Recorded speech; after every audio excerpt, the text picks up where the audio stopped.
Hi friends, இப்போ நம்ம வந்து ரைபோசோம்ஸ் இல்லை ரிபோசோம்ஸ் அதை பற்றி பார்க்கலாம். இப்போ ரிபோசோம்ஸ்னால் இவங்க வந்து ப்ரோட்டீன் சிந்தசிஸோட ஹீரோ அப்படின்னு சொல்லுவோம். அது ஏன்னு இந்த வீடியோ பார்த்து தெரிஞ்சுக்கலாம். ஃபஸ்ட் இந்த ரிபோசோம்ஸ் வந்து யார் டிஸ்கவர் பண்ணாங்கன்னா ஜார்ஜ் பெலட் 1953 வந்து அனிமல் செல்லில் இருக்குன்னு கண்டுபிடிச்சார். இவர் எப்படி கண்டுபிடிச்சார்னா, ஒரு எலக்ட்ரான் மைக்ரோஸ்கோப்பில் சைட்டோபிளாசமில் ஏதோ டென்ஸாக இப்போது அவர் சும்மா ஒரு செல் எடுத்து சைட்டோபிளாசமில் சும்மா பார்த்துருக்காரு. அப்போ பார்க்கும்போது என்னடா சைட்டோபிளாசமில் அங்கங்கே டார்க்காக டென்ஸாக ஏதோ இருக்கேன்னு நல்லா பார்க்கும்போது தான் கண்டுபிடிச்சார். அதுதான் ரிபோசோம் செல். இந்த ரிபோசோம்ஸில் வந்து ஆர்ஆர்என்ஏவும் ப்ரோட்டீன்ஸும் இருக்குது. ஓகேவா? இந்த ரிபோசோம்ஸ் வந்து எந்த மெம்பரேனாலையும் சரௌண்ட் ஆகி இல்லை இப்படின்றதுலாம் இவர் கண்டுபிடிச்சார். நெக்ஸ்ட் இப்போ நம்ம வந்து ரிபோசோமை வந்து ஒரு லைஃபோட ஒரு டைனி குட்டி ஃபேக்ட்ரின்னு சொல்கிறோம். இப்போ வந்து ரிபோசோம்ஸில் வந்து 2 சப்யூனிட் இருக்கும். ஒரு லார்ஜ் சப்யூனிட், ஒரு ஸ்மால் சப்யூனிட். ஃபஸ்ட்டு வந்து லார்ஜ் சப்யூனிட்னால் பெருசாக இருக்கும், டோம் ஷேப்பில் இருக்கும். அப்புறம் இந்த ஸ்மால் சப்யூனிட் வந்து லார்ஜ் சப்யூனிட்டுக்கு மேலே இருக்கும், ஒரு கேப்பு மாதிரி ஸ்ட்ரக்சர் கொடுக்கும். இப்போ இந்த 2 சப்யூனிட்டும் ஒன்றா இருக்கணும்னா அதுக்கு வந்து மெக்னீஷியம் அயனோட கான்சன்ட்ரேஷன் வந்து தேவை. மெக்னீஷியம் அயனோட கான்சன்ட்ரேஷன் வந்து ரொம்ப குறைஞ்சிச்சின்னா இந்த 2 ரிபோசம் இருக்குல்ல, 2 சப்யூனிட் இருக்குல்ல, லார்ஜ் ஸ்மால் ரெண்டுமே வந்து பிரிஞ்சிரும்.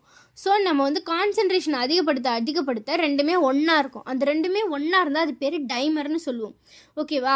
ஸோ நம்மளுக்கு ப்ரோட்டீன் எப்படி சிந்தசிஸ் ஆகும்னா, இந்த நிறைய ரைபோசோம் இருக்குல்ல, இதெல்லாம் ஒன்றா சேர்ந்து செயினாக ஃபார்ம் ஆகி எம்ஆர்என்ஏ கொடுக்கும், இல்லை பாலிரைபோசோம் இந்த மாதிரிலாம் கொடுத்து தான் நம்மளுக்கு வந்து ப்ரோட்டீன் சிந்தசிஸ் நடக்கும். இப்போ நம்ம ரிபோசோமோட ஸ்ட்ரக்சர் பார்க்கலாம். ஃபஸ்ட்டு ரிபோசோமில் வந்து ஆர்ஆர்என்ஏ இருக்கும். ஆர்ஆர்என்ஏ இது வந்து ஒரு டைப் ஆஃப் ஆர்என்ஏ, இதால் தான் ரைபோசோம் வந்து மேடாக இருக்கும். நெக்ஸ்ட் வந்து ப்ரோட்டீன்ஸ் இருக்கும். ரிபோசோம்ஸில் வந்து இப்போ ஆர்ஆர்என்ஏ கூட நிறைய ப்ரோட்டீன்ஸ் வந்து ஒன்றா சேர்ந்து அமினோ ஆசிட் இருக்கும். ஓகேங்களா? அடுத்து பைண்டிங் சைடு. ரிபோசோம்ஸில் வந்து இப்போ எம்ஆர்என்ஏ இருக்குன்னா டிஆர்என்ஏ வந்து அட்டாச் ஆகிறதுக்கு ஒரு பைண்டிங் சைடு, அமினோ ஆசிட் வந்து அட்டாச் ஆகிறதுக்கு பைண்டிங் சைட்ஸ், அந்த மாதிரி பைண்டிங் சைட்ஸ்லாம் இருக்கும். நெக்ஸ்ட் ரிபோசோம்ஸே 2 டைப் இருக்குது. 70s ribosome, 80s ribosome. 70s ரைபோசோம்னா ப்ரோகேரியாட்ஸ் இருக்கும், பாக்டீரியா குட்டி குட்டி ஆர்கானிசம் இருந்தால் அது 70s. அனிமல்ஸ், பிளான்ஸ், யூகேரியாட்டிக்ஸ் அந்த மாதிரி பெரிய பெரிய ஆர்கானிசம் இருந்தால் 80s. இப்போ வந்து ஆர்என்ஏ இஸ்டு ப்ரோட்டீன் ரேஷியோவில் பார்த்தோன்னா 70s ரைபோசோமில் வந்து 60:40 ரேஷியோவில் இருக்கும். இதே 80sனால் அதே ரிவர்ஸ். ஒன்றும் இல்லைங்க, 80sல வந்து ப்ரோட்டீன் வந்து நிறைய இருக்குது, 60% இருக்குது. அந்த ஒரு இது ஞாபகம் வச்சுக்கிட்டா நம்ம வந்து ஞாபகம் வச்சுக்கலாம் இந்த ரேஷியோவை. நெக்ஸ்ட் வந்து 70s ரைபோசோமில் 2 சப்யூனிட் இருக்குது, 30s 50s. அதாவது 30s வந்து சின்னது ஸ்மால் சப்யூனிட், 50s வந்து லார்ஜ். இதே வந்து 80sல பார்த்தீங்கன்னா வந்து 40s வந்து ஸ்மாலர் சப்யூனிட்டாக இருக்கும், 60s வந்து லார்ஜர் சப்யூனிட்டாக இருக்கும்.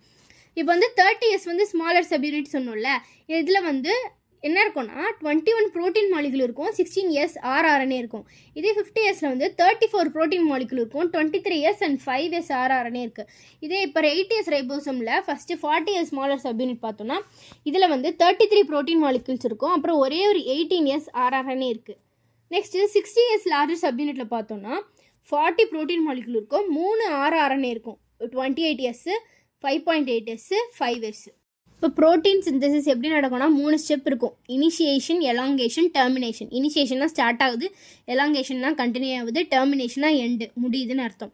ஃபஸ்ட்டு இனிஷியேஷன் என்ன நடக்கும்னா, இப்போ ஃபஸ்ட்டு ரைபோசோம்ஸில் வந்து எம்ஆர்என்ஏ வந்து பைண்ட் ஆகும். பைண்ட் ஆகணுன்னே கோடான் வந்து ஸ்டார்ட் ஆகும்.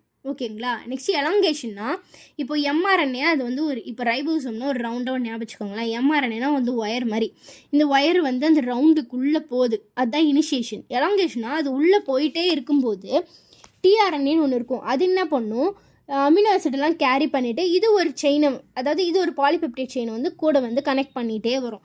டெர்மினேஷனாக இப்போ வந்து ஒரு ஸ்டாப் கோடான் ஒன்று இருக்கும். ஸ்டாப் கோடான் வந்தவொடனே எந்த அளவுக்கு பாலிபெப்டைட் செயினை வந்து அது கம்ப்ளீட் ஆகிருக்கோ அது வந்து ரிலீஸ் பண்ணும்.